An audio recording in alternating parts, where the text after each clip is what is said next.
Growing up, I always struggled with my weight. I'd go up and go down and do this fad diet or that fad diet, whether it be with my parents or by myself. And I had just lost a bunch of weight right when I met Brian, and we started dating, and I maintained that weight through dating. But after first year of marriage, you kind of get comfortable in your marriage. You don't worry about looking good all the time because you got a man, and so you just get comfortable. But over the years, we had other struggles. I mean, we did try to have kids, and I think you get depressed and when all your friends are having children and you're not, and you don't understand why, so you turn to the one thing that you think might comfort you, which is food. I guess my thought process was always been told, eat whatever's on my plate.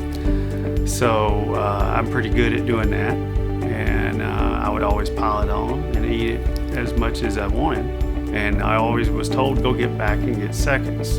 So my mentality has always been, hey, food's good and good for you, and it didn't matter if I was packing on the weight. It was just the fact that I was getting to eat and it was good. Brian and I were finally blessed with a baby girl, and I gained quite a bit of weight during that pregnancy. And between that child and our second child, we had tried different diets and failed at them. And so about 8 weeks after our second child was born, Brian came home from work one day and said, why don't we try Weight Watchers and see how it goes? We looked into the process, and the process is more or less, we need to do more meal planning than anything. It's something we hadn't done before. I mean, it might be, we're going to have ribs, okay, I'm going to have a whole rack. But the thing is that we had to have more of a structured daily life of dealing with our food. It was easy in the beginning for me. I mean, the first week I was like really motivated. I'm going to lose this weight. I'm tired of it. And when you get to about the third or fourth week and the scale doesn't say as much as it did the first week, you're kind of starting to doubt, should I be doing this? Is this what I'm supposed to be doing?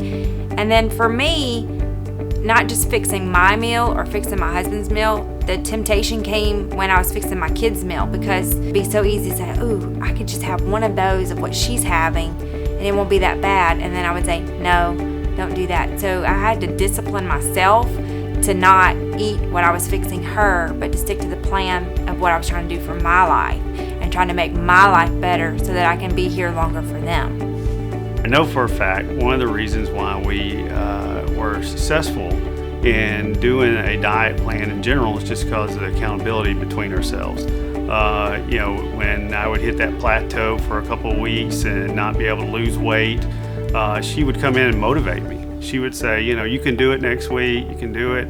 And without that motivation, I know for a fact, it'd be a lot easier for me to go, I'm going to go eat this and go eat that, and not be as motivated to stick with the plan. Losing all this weight has really changed us. Brian, more so on the medical side, he was taking blood pressure medication, high cholesterol. Now he's not doing any of that. And for myself, I just have more self-confidence, and I love to shop and buy things that I couldn't buy before.